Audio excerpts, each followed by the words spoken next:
Welcome to Tim Stodds FM, a place to share new ideas, speak freely, and continuously find ways to live our best lives. And now your host, Tim Stoddard. Hey, what's up, everyone?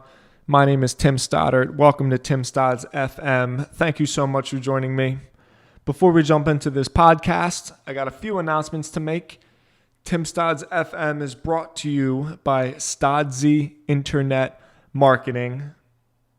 Do you have an online business that you want to grow? Do you have a brick and mortar business that you want to drive more traffic to?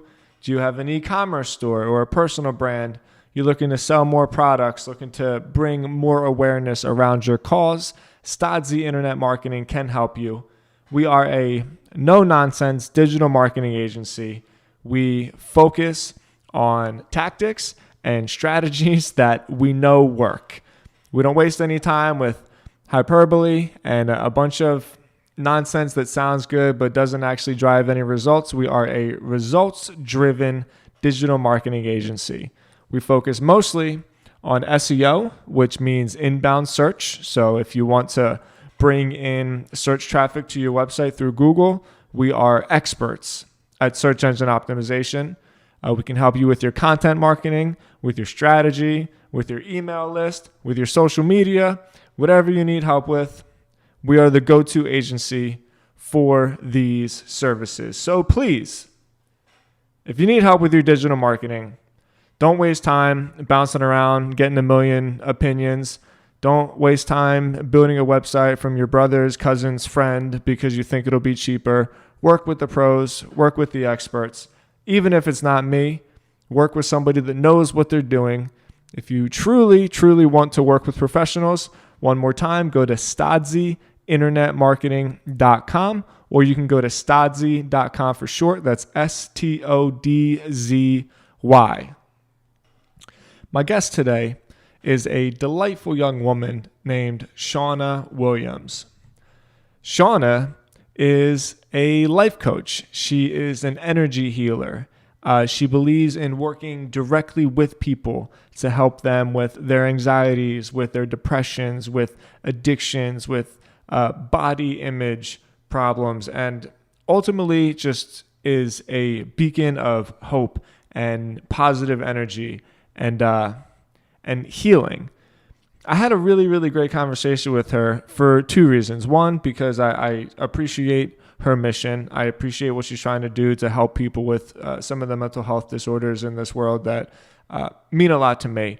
But also because Shauna was just another perfect example that in today's world, with the internet being what it is, anybody can start a business around anything that they are passionate about. Just 25 years ago, being in this kind of business wasn't really something that had a lot of legs to it. But Shauna is proving that with the right messaging, with the right branding, with the right tactics, and most importantly, services that truly, truly help people, anyone can build a business around their ideas and their passions.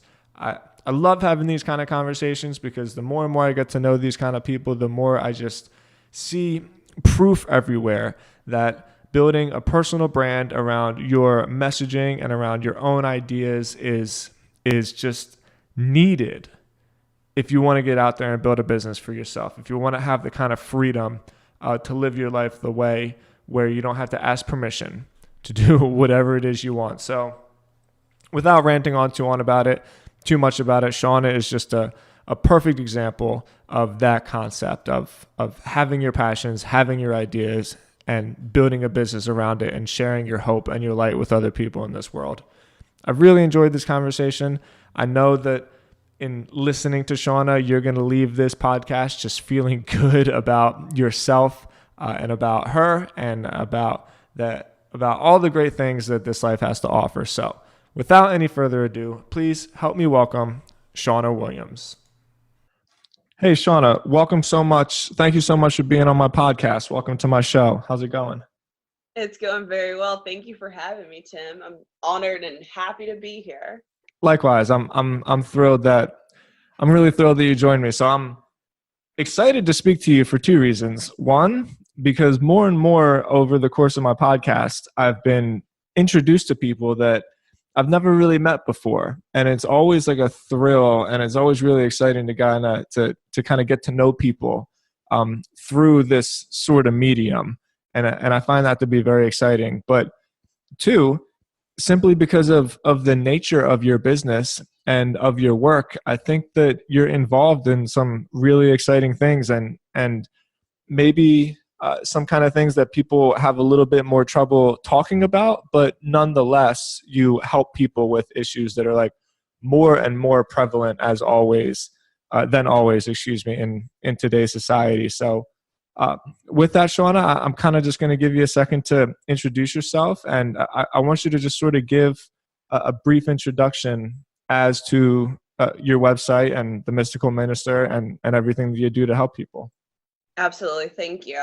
So I'm Shauna Williams, and I'm the Mystical Minister, and I set you free through spiritual awakening. And the ways that I do that are many. I have a total freedom protocol program, which is 12 weeks, where I take my clients through this in-depth journey, mentally, physically, spiritually, and emotionally. So we're going deep to the roots of what's imprisoned them. And usually people are coming to me with addictions of all varieties and sorts, with restriction within their body, shame within their body. I used to have my whole drive be about freeing people from body shame. But I realized that was just a symptom of the total imprisonment and the total restriction and prison that we build within our minds and within our body. So it's total freedom beyond the body. And we look at all of the bodies, which are the ones that I just spoke of, the mental, the emotional, the spiritual, and the physical. And we get in to release the chains link by link by link by link. And I use different modalities. I use breath work. I use energy healing. Again, I am a minister. I've studied religion. I fancy myself and joke that I'm a Buddhist monk dropout because I was on that trajectory to become a Buddhist teacher. And I practice Buddhism and many other varieties within spirituality. And I bring that to the clients that come to me, along with my life history, my life journey, and education. I studied at Lipscomb University, social work and business and things of that nature. And then I also worked in the substance abuse and mental health field for 8 years. And so I culminate all of those things to bring my clients the tools that they need to be able to empower themselves. And it's a beautiful, beautiful journey that we go on. I also do individual services and meet with my clients and do the energy healing, dance movement therapy, and breath work with them. I'm a certified transformational breathwork facilitator. So I absolutely love that. And, I started with fitness in 2005. And so fitness is still a part of it because I really do feel what we feed ourselves and how we move our bodies play a part in our movement of the energy that we hold and the energy that we keep and the energy that we move through for ultimate freedom. So that's a brief summary. Does that answer your question some? It 100% does. And I can tell already that you and I are going to have a lot in common. So the first thing that came to me is the way that you speak about your services.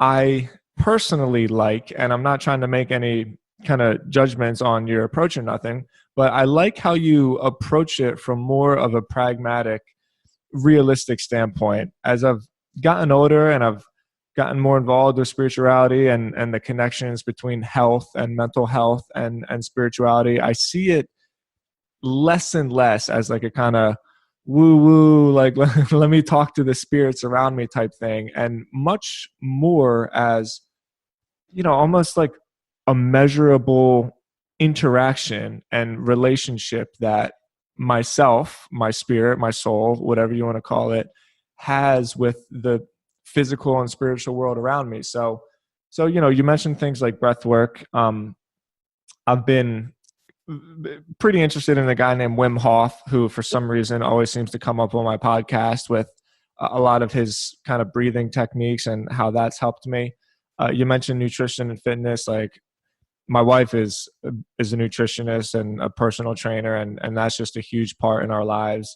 And so again, like, I'm not trying to make any assumptions on what it is that you do, but I think that it's a way better approach to just kind of go after these things that may not be the most tangible and talk about them in like a tangible, measurable way. Absolutely. And that's how we reach each other. Like I used to when I got clean and sober. I went to treatment in 2004 and I had Oh, a I didn't know you were sober. yes, yes, Yeah, me yes. too. And you also live in Nashville now. I checked out your website. I did my homework, Tim. And Cool. you live in Nashville, which is my hometown. I did not So know that. I'm loving it here. The city is great. it's impossible not to love. Yeah. There's so much goodness there. So I'm glad that you're there and soaking it up. But when I went into treatment in 2004, I was able to kind of break through the stigma that's in my culture and my community and my family of, we don't talk about help. Jesus and Christianity is the only way. And we use it in a very punishing way. I wrote a book, The Spiritual Magic of a Queer POC, and I talk a lot about this, and I give practices at the end of the book to make this practical, because I believe that in spirituality, where we miss the mark. Now there are two points. We miss the mark by watering down the spirituality to make it more practical and more for people to understand, when people can understand a lot if we speak it to them in a way that's to their learning and to their ability to hear. Doesn't mean that we have to water it down to where we're not talking about how powerful the spiritual realm and spirituality is. But there's a way to marry them in together without taking it away and without making it so foreign and out there that there's no way to root it in. So I really believe there's a lot of talk about like woo woo. I mean, if we're talking about woo woo, I can get as woo as it is. Like I study in a mystery school that's ancient, that's of King Solomon. And we do a lot of work within energy and light work and things of that nature that people aren't talking about. We talk about different dimensions, and I use a lot of this work with my clients. And so it's really the vessel of the body, and talking to people about the body and the addictions and where they're stemming from and all of that. And then we bring in this light and this culmination of spirit, because spirituality truly is everything and it's at the root of everything. But we kind of get to move through the things that are blocking us mentally, intellectually, to name a few, to actually get to like what's all there within the cosmos, within outside of us. There's this energy, this quantum field that we're constantly bumping into and not utilizing. So one of my whole points and tools and reasons and visions of being here is to allow us to tap into the energy that's all around us and to get out of our own way. So what are some of the most common struggles that you see people dealing with? I know you mentioned kind of the root of your business when you introduced your business, but I guess what I'm getting at is with mental health issues being more and more prevalent than ever, I can't help but feel like there is some overarching problem where people just are just really having a hard time finding that connection. Like you said, I think basically spirituality and connection are kind of like the same thing, right? So from like a symptomatic point of view, we can name the things that you did, addiction, obviously, body shame and like eating disorders, obviously, probably just anxiety and like depression and a feeling of like floating through the wind. I don't know exactly what the word is, but I think you know what I'm saying. So aside from like those symptoms, what do you feel is like this common sort of root cause that is playing such a huge role in this like mental health crisis that we're dealing with? I truly believe that it's lies that we've believed societally, culturally, that have formed into truth and created these blockages within our bodies. And so it's blocked us from, and you'll relate to this, the sunlight of the spirit. It's blocked us from accessing our divinity and our light. And so when I say lies, I mean like women should act this way, men should express emotion this way. And these are very general ones. Or that I mean, even depression is real and you need to take medication for it. And I'm not saying, like, obviously I worked in mental health for 8 years, but when you get a prognosis and when a doctor tells you something, most people believe it and take it for truth and no question, no looking into. But a lot of depression and a lot of mood altering diagnoses can be resolved within alternatives besides medication. And so I really do believe that it's been that we've just kind of covered ourselves in these lies and haven't looked for the truth or haven't looked for the light. And so once we start to do that, we start to free ourselves. I mean, I can even tell you, I worked with a girl the other day that's been diagnosed with like bipolar, all of these different forms of mental health diagnoses. And she's been waking up for the last few months in this state of depression. I mean, like, I think even 3 months ago, she had some suicidality. And she didn't reach out to me at that time, but I saw something from her, and I just kind of reached out to her. I was like, hey, you know, like, not professional to client, but like, hey, just as a human of this world, I want you to know that, like, whenever you have these suicidal thoughts, it's not you. Like, it's not who you are. It's not your truth. It's not your light. So just remember when these times come to build on and to pull on support and your practices to remind you until it passes, because you're needed here, you're necessary, and you leaving is not an option. So let's uncover what's really there and what's really going on so that you can move through it and not get lost in the darkness. Because to leave this world and for life to be so tumultuous and to not see any hope is a lie. Because I have been in the darkest over and over and over moments, and I'm here. And I mean, I even had a moment when I was a teenager of wanting to commit suicide, and I'm so happy that I'm here. So I know that it's a lie.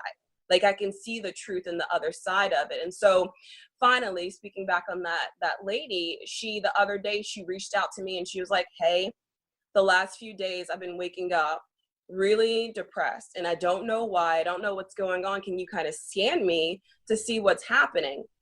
And I mean, I was getting ready to get in the shower and I was just like, I just checked in with her because there is no separation. We're all connected. So there really is no separation. So I checked in and it's not really me. I'm like, okay, spirit, like, we're all connected. Like, what's going on with her? What support does she need? And it was like the depression and the energy that she's feeling is not all hers, because again, we're all connected.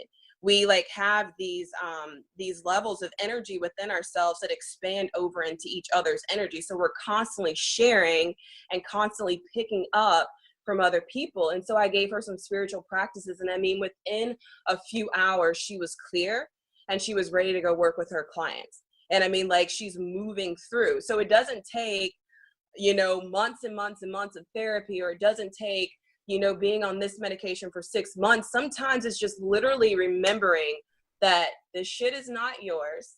It is not true. Do this to bring in the light. This is an exercise and a practice that's practical, and see what comes up for you, because spirit is always ready and available, but we just need to pull on it into support and ask for help. Wow. Ask for help. That's the one right there, isn't it? There's just so much to unpack there. And I want to like, I just said a lot.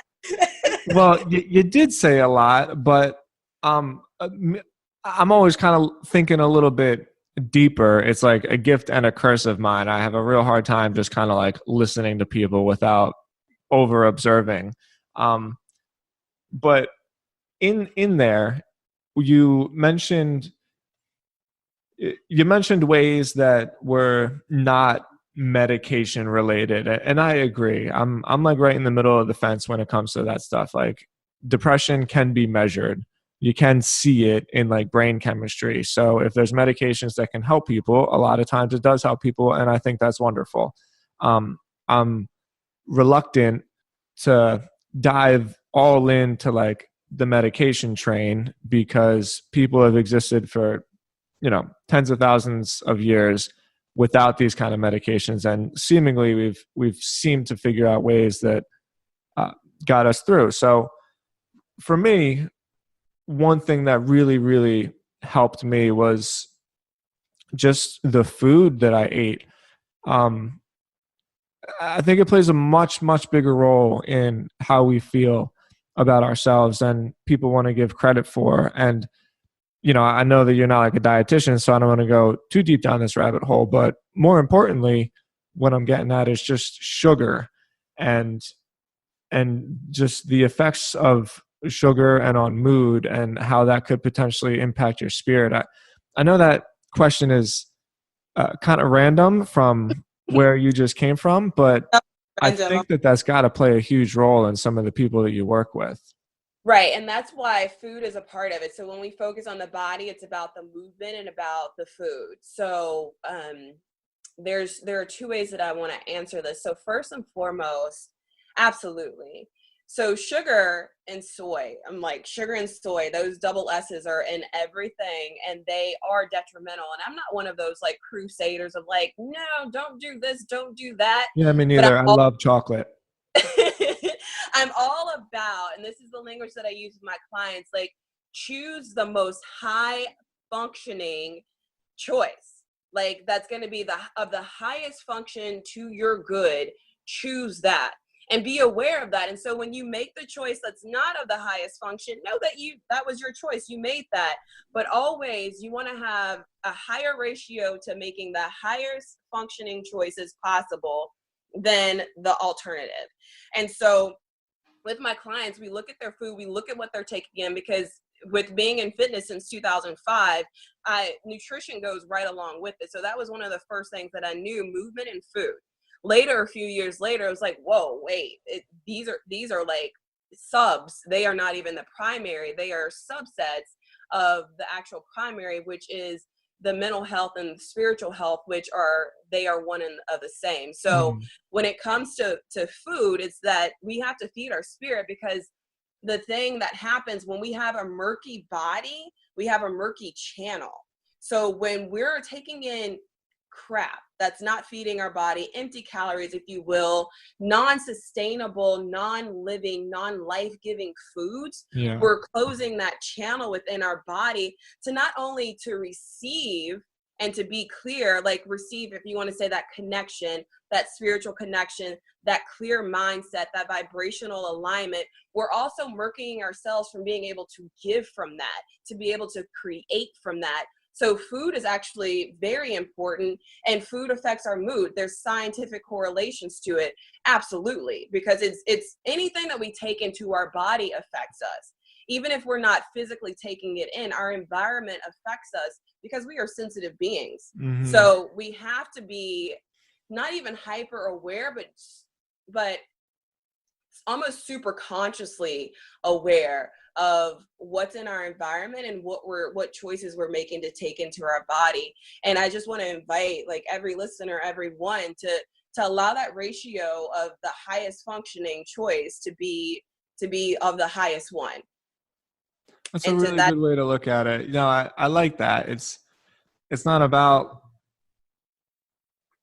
I can tell you were a Buddhist, and I'm not going to get this right, but I remember Siddhartha had like the perfect path, and then there was the other one where it was full indulgence. And then I think at some point when he became the Buddha or transformed, or I don't know the whole story. So all the Buddhists are probably flipping out about this right now. And I apologize.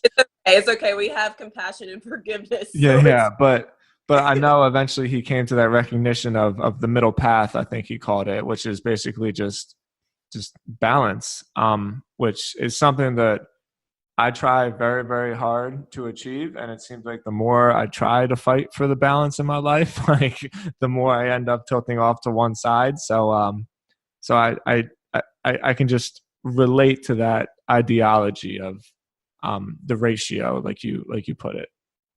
Yeah. And with that with desire comes craving, and with craving can create suffering to go along with the Buddhist teachings that you were talking about. And And I remember sitting with, there's Refuge Recovery that's been a really great outlet and alternative for recovery for people. And I remember sitting in their first conference they had about 5 years ago, and sitting in that room and talking about craving and how cravings lead to addiction, and how that leads to suffering. Like our desires, our cravings can lead to suffering. But on the contrary, if we sit with our craving, and I use this a lot with, I'm just giving you guys all these good little goodies, use them, use them, use them.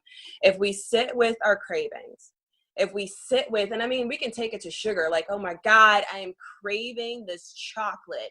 And I mean, like, we've been eating chocolate, so our body is just always rearing to go, and there is no time without it. So it's like we've kicked in that obsession, and that desire is just like going and almost running us. So it's like, oh my God, okay, I have to eat chocolate. I have to eat chocolate. But pause, sit with it, watch, like literally become an observer of you. Become an observer of you. Become an observer of your craving. Watch it and allow it to pass. Because we don't have to always act on what we crave. Because if we learn to observe, we allow ourselves to reach joy and bliss and peace instead of acting upon our craving, which can create more suffering for us. Does that make sense? Yeah, it makes perfect sense. I think that's advice that everyone has something, whether you're deep into like a deep dark depression, or if maybe you just struggle with some self-confidence issues, like everybody has something that nags at them. Sometimes I kind of feel like it's part of the human condition to have something to obsess over. I spend a lot of time thinking about that, whether it's like addiction or food or work or relationships or whatever. I've met a few people who have that like balance that we all seem to strive for. But for the most part, all the people that I meet are in their head about something. It doesn't mean that they're unhappy, and it doesn't mean that like they're bad, but there's just something about being a person that I think is really a catalyst to that like obsessive thinking. I totally hear you. I used to say it's a part of the human disposition, but then I realized that it's just anything that we're in our head about, obsessing about. And believe me, like I used to live in fantasy world. Like I was one of those little kids who would hide in my room, didn't read books. Like some kids escaped into fantasy and reading books, but I hid in my room and just literally dreamed of worlds, like dreamed of different situations than I was in, because I was raised in a very abusive, alcoholic induced home. And I mean, like went from one home to foster care to another home, and they were all the same. So it was like I could never escape my reality unless I closed myself into my room and escaped in my mind. So I like detaching and disassociating was like what saved my life. And so when I no longer had those environments and I did deep work and deep healing, so I wasn't still operating on that same way of reacting to life, even though I wasn't in that same environment, as I came out of that, I was still kind of going into my head of like, hey, what about this? And I'm very creative. And a lot of us creatives, we like to build the fantasy and the dreams and the visioning. Sure. Like all of that's great to be able to see, but to have presence and to be in the now, and to have my mind is where my feet are, my eyes are where my feet are, and I'm physically here, is truly where our power comes from, that present moment awareness, the ability to be right here now. Because when we're obsessing in our head, it's just a distraction from the presence. And it's often called like, the gift is in the presence. The present is the present moment. So if we're just constantly like obsessing and running, like Gary Vee, I don't know how I feel about the man. It doesn't really matter, but he's well known. Like he's doing things right. He's running around. He's giving his gifts to the world. Like, heck yeah. He wrote something the other day that was like, if you have an addiction, that's great. Like allow your addiction to be like the obsession with you, like allow what's driving you and like mainly like your purpose in life to be your addiction.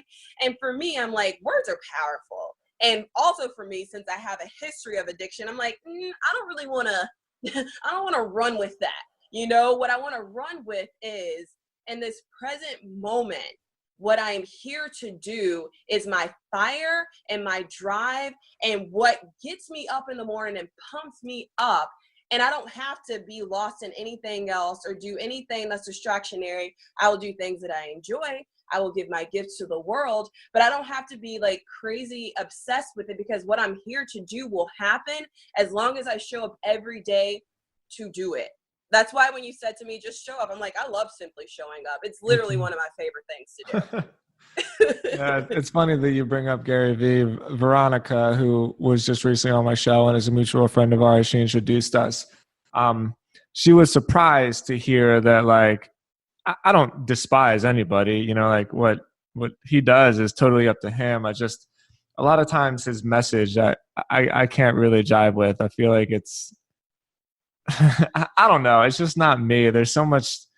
I worry that kind of messaging incentivizes young kids who are really the ones that are kind of glued to the phone all the time to just be as busy as possible and just to run around, like you said, hustle, without actually like contributing long-lasting work to the world.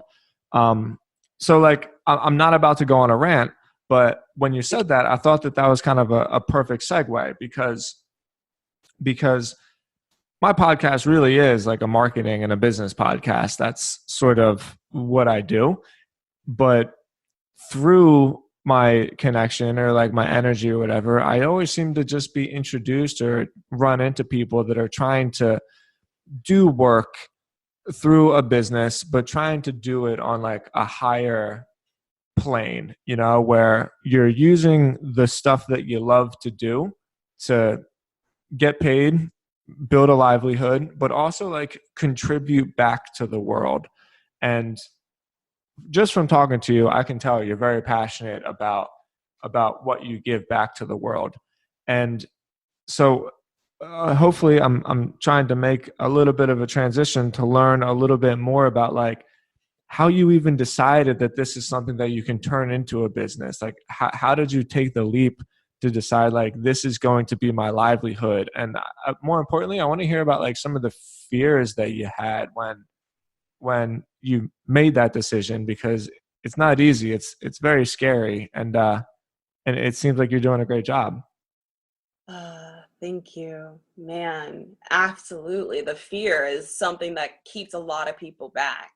And it can be very scary. So I guess I started in 2005. I ran around and I was coaching at this gym, coaching at that gym, just like all over the place. And I loved it because I was 18, 19 years old. So I was all over Nashville and surrounding cities. And so that was kind of my jumpstart into being an entrepreneur. But even before then, I babysat, I did all kinds of stuff as a kid and made money, a little change as a child. And I started working in substance abuse in 2010, and that really introduced me to another level of supporting humans. Like I've always been a person that's been passionate about helping other people and being a part of the evolution of this world and contributing in a great way. So it's no matter what I'm doing, no matter where I'm at, that is what I'm there to do, and to also receive the gifts that are all around me. So when I started working there, I was like, okay, this is great. This is wonderful. I know there's another way.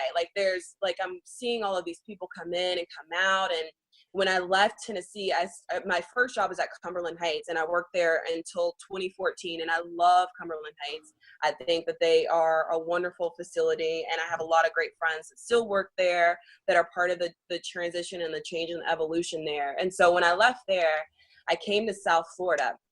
And before I left there, I started a nonprofit, which was called Better Boys and Greater Girls Alliance. So this is like my first adult true entrepreneurial thing. And I started going to the Entrepreneurial Center that's right there. We in CNM, which is right in Nashville. Like Nashville, there's no question why it's so big right now, because it is the place for people who are running their own businesses, and it's very supportive of that.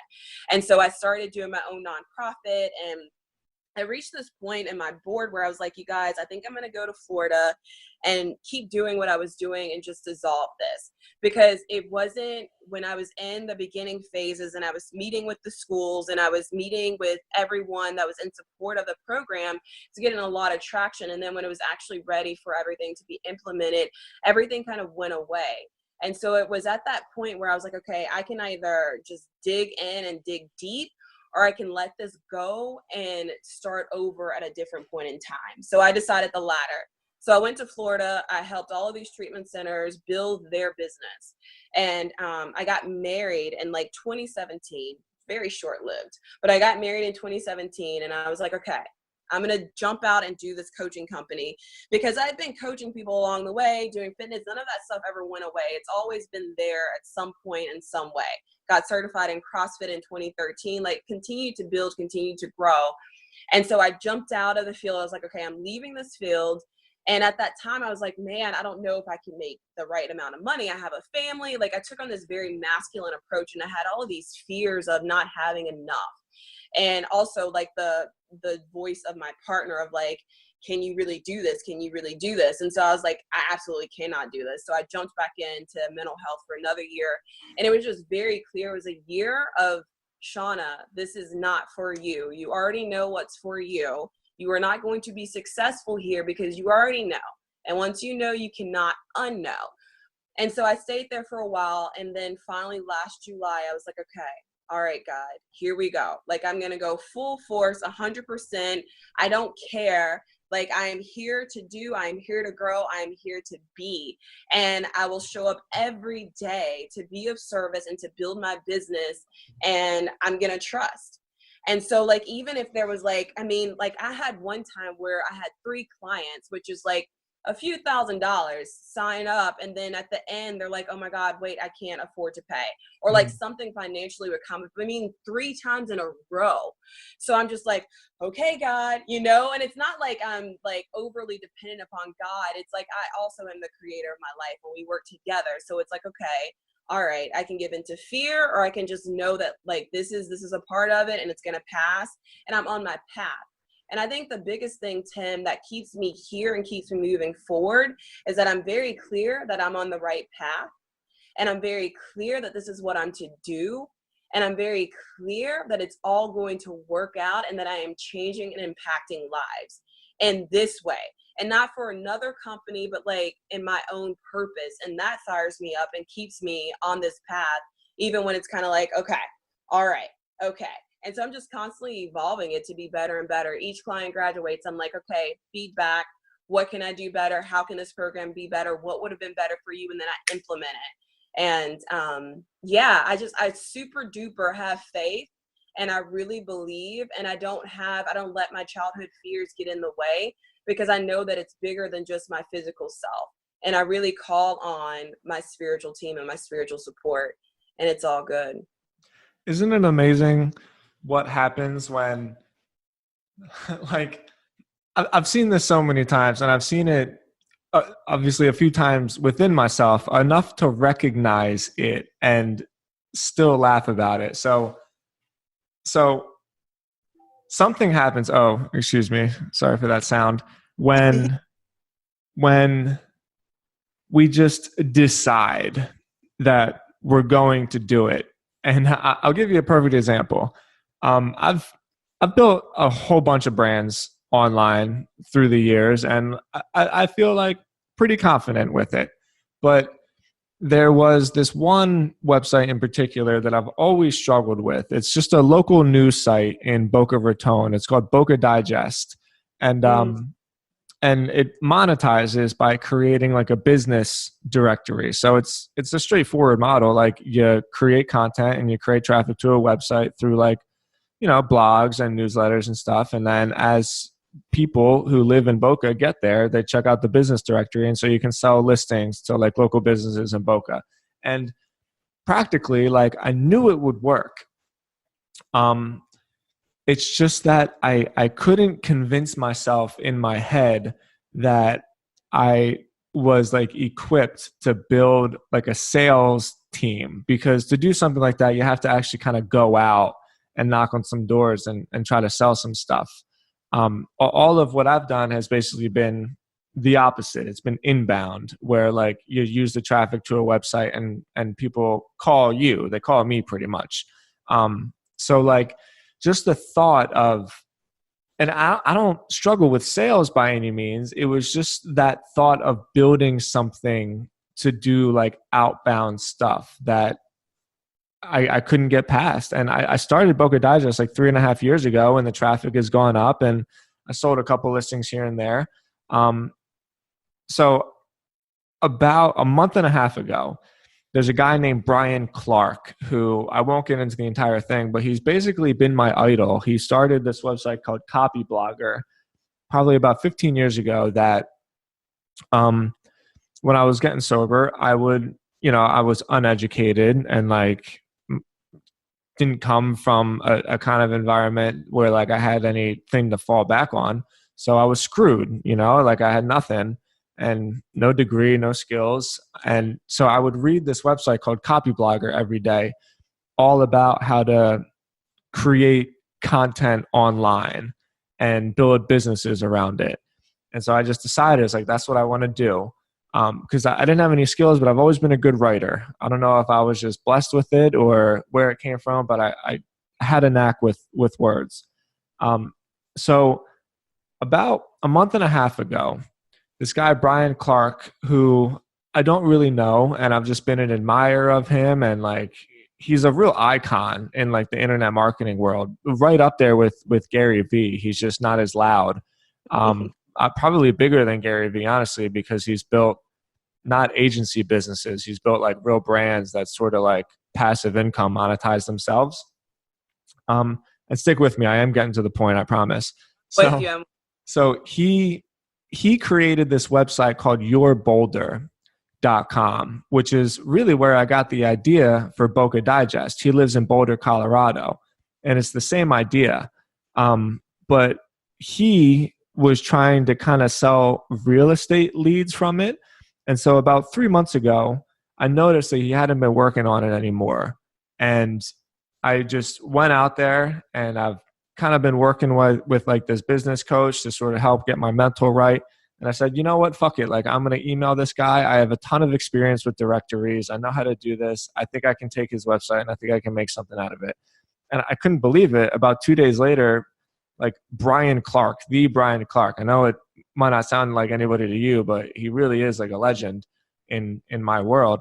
I'm on the phone with him, and he's like, yeah, I would really just rather partner up with you to do this. And so within 30 seconds, my whole mentality of like, I can't figure out this outbound sales team for directories. Like, I don't know how to do it. I don't feel comfortable with it. Within 30 seconds, my whole entire mental just flipped. And for the past 3 weeks, I've been doing nothing but figuring out how to build a sales team. And I already got a sales rep in place, and we're already putting some stuff together. So now, like, Your Boulder, which is, I'm a partial owner in it now, which is crazy. Like, I'm a business partner with Brian Clark, who basically taught me how to make a living, like taught me everything I know. And he didn't even know he was doing it. You know what I mean? I was just some guy on the other end of the country, like just following everything this guy did. So with that one simple change, my whole mental flipped. And now we have a business directory on yourboulder.com, and like we're actively selling directory listings on it. And I just know with like 100% certainty that it's going to work, because there's nothing in my head where like I'm convincing myself that I can't do it anymore. Absolutely. That's a beautiful story. I love that. That's a complete story of, some people were blessed with the parents that told them, anything is possible. You can do anything. And it really is the truth. We can do anything. Anything is possible as long as we show up, B, believe, and C, we're so committed to removing the shit from our mind and our bodies that block us and lies to us and tell us anything else besides the fact that anything and everything is possible, and we just got to believe and show up. Yeah, and thank you very much for kind of listening to that whole story. I know it's sort of a mouthful, but I just related to you where you said, I'm just going to decide. And that same thing happened to me. I just kind of was just like, I'm just going to do this, and that's just what's going to happen. So I think that's like a real powerful message there. Man, Wow. well, like I think we're kind of wrapping up here. Shauna, I like really appreciate your time. I really, really appreciate your energy. It's like very infectious, and I can tell why people gravitate towards you and like want to work with you. Before we sign off, like, please tell people where they can find you if they're interested in some more that you have to say. Where can they learn more about you? Okay, absolutely. So I just dropped in March my book, The Spiritual Magic of a Queer POC, and it's inspirations and practices to empower the people of color and queer communities to live in their spiritual truth. And so that's for anyone truly, but I felt very called to speak to that community, my community of people. But again, it's to support everyone. So please grab a copy. It's available on Amazon. If you're feeling called to work with me, you want to learn more about what I do, what I offer, then you can reach me on www.mysticalminister.com. And that's MYSTICALMINISTER.com. And I'm also available on Instagram at I am Shauna, and that's SHAUNNA_Williams with an S at the end. And I would love to hear from you. Fill out a Freedom Consult form and we can get started and we can see what's all there for you. And there's so much available. So I want you guys to know that you are holy, which means that you are whole. You're missing nothing. And you are holy, which means that you are of the divine and you are innocent, that no matter what's happened, what your life experience has been, you are pure and you are innocent. So live from that, work from that, and know that you are so worthy of greatness and all of your greatness and the greatness that's here for you. And Tim, thank you so much. This has been great. I love creating intimate, magical, impactful moments with people, and it's so extra special when we've never physically met, and that tells me that there truly is no separation, no space time separation from true connection and conscious collectiveness. That's beautiful, Shauna. I really, like I said, I really appreciate your message. Everything that all the places that people can find you, I'll link it up on the show notes to like the blog format of this podcast. And once again, like I just dig your energy, I dig your vibe, and I really appreciate your time. Yes, thank you. Sure. All right, Shauna, I'll talk to you later.